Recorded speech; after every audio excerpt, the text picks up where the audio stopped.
Okay, let's go.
Combo 1? We saw combo 1. 3. Combo 3? Yeah, drink which one? Can I... No, black coffee, milk coffee, and juice.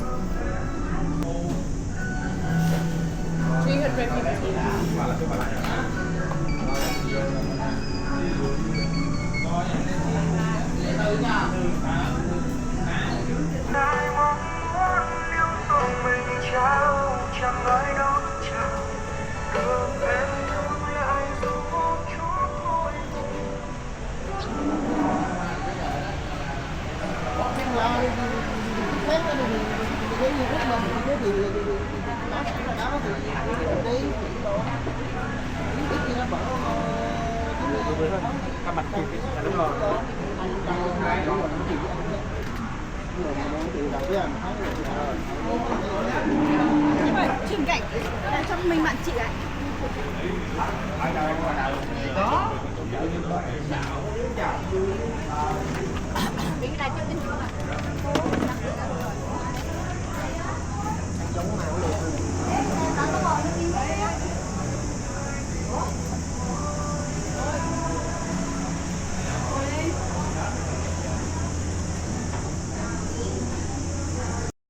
Hello mga kalakotsera, hindi na tayo sa wala nito Sontra Marina.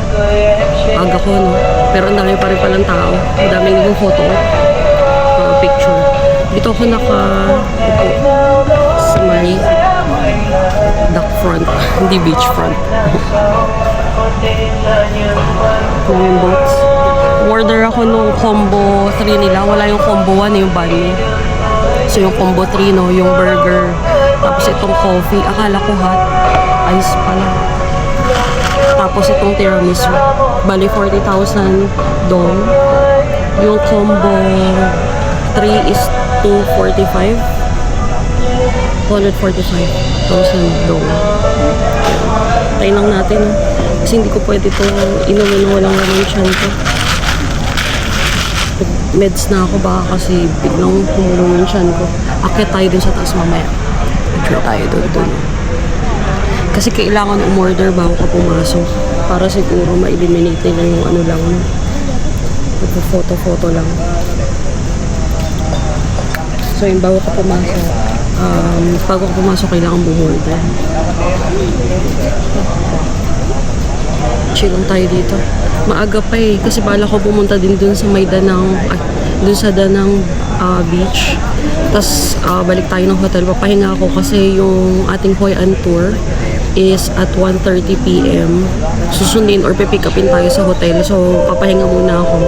Sana huwag umulan, no? Kasi sabi nila hapon na umuulan eh. So, antayin natin. Tsaka may mga nagpapatrol dito ng mga ano, siguro mga police sila or ano. O baka yung security ng ano, no, nitong Sondra Marina. Kaya safe naman. Thank you. Ito na yung burger.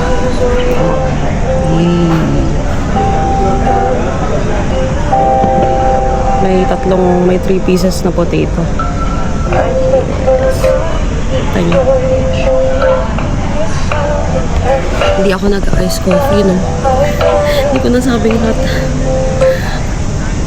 Kasi nakakatakot ba kasi kurain ako. Dami nagko-photo off. Siguro yung food nila dito nag-range ng ano, around merong banh mi lang na banh mi, walang drinks, 95,000 do. Tapos yung mga cakes nila, mga 40,000 do. So, lalagay ko na lang yung conversion dito, no?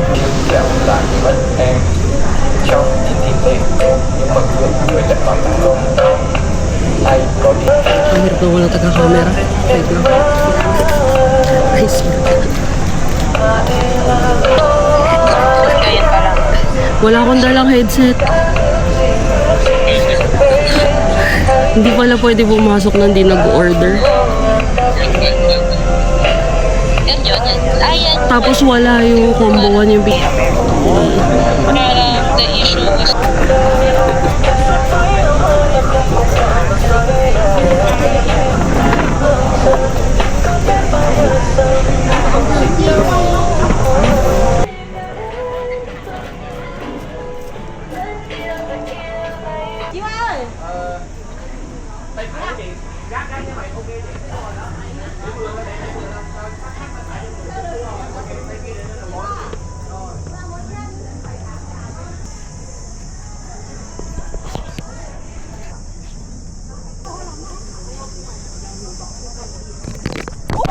Tôi chết rồi.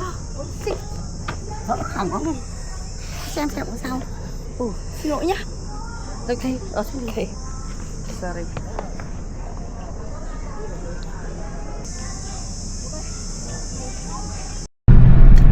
Pabalik na ako. Pabalik. Tôi sẽ chở bạn về khách sạn, sau đó tôi sẽ chở bạn đi Hội An nhé.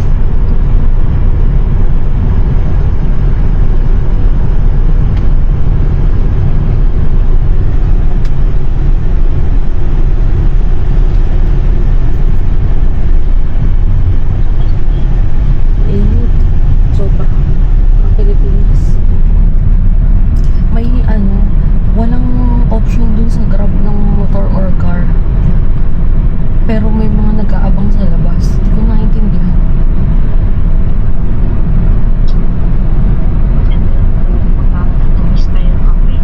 Oo, pero may nakapila ron. Yun nga lang kasi mas mura yung motor. 55 lang ako kanina eh. Ngayon 149.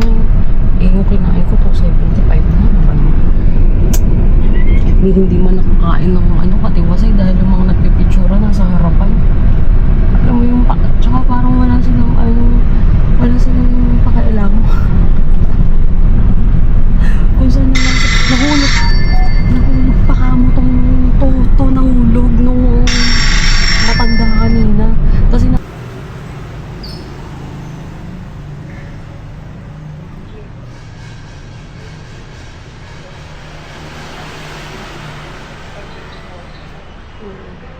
Ay, ganda. Maganda ka na Astrid. Kaya pala mataas yung rating niya, 4.9.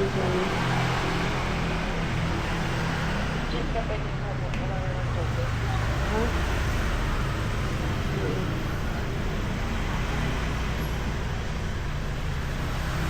Gwapa na kuya. Kamukha na Enrique Hillo. Enrique Hillo. Oo, promise. Hindi, diba?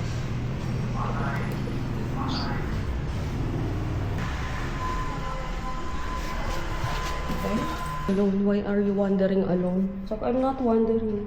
I'm touring around. Hello mga kalakotsera. Sorry, hindi ko na kayo nabalikan kanina. Nung nandun tayo sa Sontra, Marina. Umuwi na lang ako dito sa hotel kasi nagpahinga nga ako. Nagbawi ako ng puyat kagabi. Medyo nakaidlip naman tayo. So, si Park Paragas ay nasa TV. Sila ang comfort voice ko pag natutulog. Sila nila JM, nila Go With Mel, Ivan, Marvin, Dasenson, sila Jax, yan. Rolling sila niyan. So, eto. Wait lang. Mark. Ano ka muna ha? Mute ka muna sandali Yan. So, ito, waiting ako dito sa hotel kasi pipick upin tayo ng ating tour guide. Tayo ay magtutour sa Lin Ung Pagoda, Nuoc Stone Carving, Marble Mountains, Hoi An Asian Town. Yun, tapos marami tayong pupuntahan sa Hoi An. Japanese Covered Bridge, Hoi An Asian Town, Fukien Assembly Hall, Hoi An Night Market. At mukhang gagabihin tayo nun, no? Kasi hanggang dinner. So, nakalagay dito, dinner. Savor dinner with specialties of Hoi An. So, babalik tayo ng 13, 14, 15, 16, 17, 18, 19, 20, 9 p.m. So, puyat na naman tayo ngayon. Pero okay lang. Kasi bukas, papunta naman tayo ng Bana Hills. 10 a.m. yung bus ko, papunta ron. Tapos mag-overnight tayo sa Mercure Hotel. So, ngayon, waiting ako kasi pipick upin tayo ng 1 p.m. Actually, lahat kami, no, na kasama sa tour is pipick upin. Nagawa sila ng GC. So, ito yun, no, sa WhatsApp. So, lahat kami naka-add dito. Kino-confirm kung saan pipick upin, kung anong oras, tapos kung mag-message sila pag malapit na daw para bababa na lang tayo. Good thing to kasi parang hindi na tayo nahihirapang pumunta sa pick-up location, medyo less hassle na, ganun. Kaya maganda rin, no? So, ang binuko kay Klook ay yung... Saan na siya? So, ito yung binuko kay Klook. 1,547 siya per person. Ang dami na pupuntahan, kaya sulit na, feeling ko, no? Saan ba to? Wait lang. Dalawa yung option Isang Marble Mountains, Hoi An Asian Town lang, join in tour English guide 1444, or yung pinili ko yung Lin Ung Pagoda, Marble Mountains and Hoi An Asian Town 1586. Kinuha ko na yun para konting difference na lang from 1444 to 1586. Mapupuntahan mo na lahat. Anyway, minsan lang tayo nandito kaya puntahan na natin, no? So yun, lagay ko rito para mas clear sa inyo. Gamitan nyo ng code ko, Lane Carvajal Klook, for additional 5% discount para meron tayong konting tipid, diba? So, ayan yung mga pupuntahan natin. Kita nyo? Sorry, malabo. Diba? So, yan. Solo tayo ngayon, no? Kaya hindi ako nagmamadali. Basta nakabihis ako, yun na yun. Waiting na tayo sa ating tour guide. Ganda na itong hotel. Feeling ko super sulit tong hotel na to, no? Kasi malaki, malinis, kumpleto na. Lahat ng kailangan mo nandito na. May mga snacks sa baba, may noodles kung gusto mo. And around the area, marami kayong pwedeng kainan ng mga pho, noodle soup. Yan, ang daming kainan sa baba. Siguro try natin. Kasi 9 p.m. na yung dating ko, no? Tingnan natin mamaya kung mapakita ko pa sa inyo yung lugar dito. Pero naglagay ako ng clip kanina, 'di ba? Or sa previous vlog or previous video na nauna dito ng clips ng katapat ng hotel na to. Maliit lang siya pero yung room is tamang-tama na for good for two. Ayan, may family rin sila rito, alam ko Malinis, aesthetic, yun. May tubig, may water, may kettle, may safety deposit box, may blower, may ref, may fridge, ang daming cabinet at may hangers, desk, yun. Yan si My Labs andun sa messenger. Nakabantay siya sa akin, CCTV yan So, yun. May weighing scale din, just in case may luggage kayo, kailangan yung timbangin bago kayo bumalik ng Manila, diba? So, yun. Ano pa ba? Yun lang. Nahulog kanina yung tong Insta ko, no, yung Ace Pro 2 natin. Nahulog kanina sa Sontra Marina. Kasi pinatong ko siya doon sa may parang semento. Kasi yung mga parang may mga sementong kulay white, 'di ba, yung design. Pinatong ko doon kasi yung view niya is yung facing doon sa sea, 'di ba? Pinatong ko doon. Hindi ko naman akalain na yung isang senior, kasi tatlong senior yung lumabas doon sa second floor. Pababa sila eh. Hindi ko napansin na hahawak pala siya doon sa may semento, kasi meron ding hawakan yung kabilang side pero napahawak siya doon sa kanan. Nakatalikod yung view ko. Nakatalikod ako doon sa camera. Narinig ko na lang bumagsak na yung tong Insta. So paglingon ko, pinupulot na niya, no. Pupulutin na niya. So sabi ko, oh my God, nagulat ako. Tapos nagsusorry siya, sabi ko, that's okay, gumaganon ako. Though tinitingnan ko na kung may basag. Wala naman, pero may mga scratch lang. Okay lang yun, talagang pagdadaanan ng camera yan. Mapapalitan naman din yan. Yun nga lang kasi parang 2 months pa lang sa akin. 2 months ba? 3 months. Kasi di ba yung una ko yung Pocket 3. Ingat na ingat nga ako dun kasi nga yung gimbal, may known issue si Pocket 3 dun sa gimbal eh. Kaya ingat na ingat din ako. Kaya pag mga ganito, si Ace Pro na yung ginagamit ko. Si Pocket 3 kasi is more of,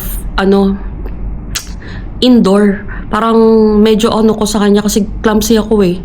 Parang ako na yung nag-iingat sa sarili ko kasi baka lalo ko siyang masira. Kaya pag mga indoor, yung alam kong safe, siya yung gagamitin ko. Pero pag mga ganito may activities, lalabas, ganyan, ito na sa Ace Pro gagamitin ko. So yun. Ano ba? Anong review natin kay Sontra? Ang daming tao. Puro Vietnamese. Bihira yung Western, mga ilang piraso lang. Tapos wala pang Pilipino kanina. Puro Vietnamese. At as in talagang lahat sila nag-Vietnamese. Kung may Pilipino man, hindi na mapapansin kasi talagang ang dami. Umaaga lang masyado yung punta ko. Tapos required ng umorder ka bago ka papasukin sa loob. Medyo pricey yung foods nila kasi nga ang ganda ng view eh. And siguro medyo hapon na lang kayo pupunta kasi maganda yung morning eh, no? Hindi ko lang alam sa hapon, pero yung kaninang punta ko na 7:30 na opening pa lang is sobrang daming tao na as in talaga. Tapos ano pa ba? Yun lang. Pwede namang once sa umorder na kayo, kahit isang drink lang or isang cake lang, which is yung mura, yung 40,000 doong. Pwede na kayo mag-ikot-ikot, no? Pwede na kayo mag-picture-picture sa taas, ganyan. Enjoy nyo lang yung moment. Yun. Tapos pwede na rin kayong, may mga malapit na doon na na spot, like yung Danang Beach. Tapos yung malaking statue doon, yung kulay white. Pwede na rin kayong mag-grab doon. Yun nga lang kanina, nung exit ko na, kasi sabi ko mag-grab na lang ako, papunta sana sa Danang Beach. Ngayon, nung inopen ko na yung Grab app, walang option ng car or motorcycle. So sabi ko, bakit ganun? Lumapit ako sa security, sabi ko, sir, do you have a Grab here or a taxi? Sabi niya, yes, tas tinuro niya yung lalaki, si kuya. Meron siyang option ng car tsaka ng motorcycle. Ako kasi wala eh. So siya yung nag-book sa sarili niya doon sa app niya. So yun, sumakay na lang ako. Sabi ko, diretsyon ko na sa hotel kasi sayang naman, no? Kasi pamasahe na naman. Bukas na lang ako pupunta sa Danang Beach. Anyway, doon naman yung daan ko sa downtown bago pumunta ng Bana Hills. So yun, yun nga, sinakay niya ako. Ang pamasahe 144 dong yung Grab car. Kasi yung motorcycle kanina na Grab ko is 55,000 dong lang. Medyo malaki yung difference, no? Anyway, kasi mainit eh. Kaya okay lang din na naka-car. So yun, tapos tinatanong niya ako, why are you alone? Nag-translator siya. Why are you wandering? So I can I'm touring around. I have someone in the hotel. Gumano na lang ako. Tapos sabi niya, if you want, I can wait. Then, where do you want to go next? I'll be in Hoi An, sabi ko. Tapos sabi, if you want, I can wait at your hotel. Then, I'll bring you to Hoi An. Sabi ko, no, I have a tour. Tinuro ko yung tour, yung phone ko. Sabi niya, okay. Gumanon siya. Sabi ko, okay. Kasi iniisip ko, baka isipin niyo bakit ako mag-isa, diba? So yun. Anyway, safe naman dito kasi marami din naman nagsusolo travel, no? Kaya okay lang din siguro. So ayun, 12:45 na. 15 minutes na lang, kailangan ko nang bumaba para hindi na maghintay yung tour guide natin. Mas okay na tayo yung naghihintay kaysa sila yung pinaghihintay natin dahil nakakahiya naman. Baka, alam ko kasi may sakay na sila eh. Parang meron na silang first pick up. Ako ata yung second. So ayaw naman natin sila paghintay, nakakahiya naman. So yun, baba na lang tayo, then wait tayo sa baba. See you. Bye. Okay, let's go.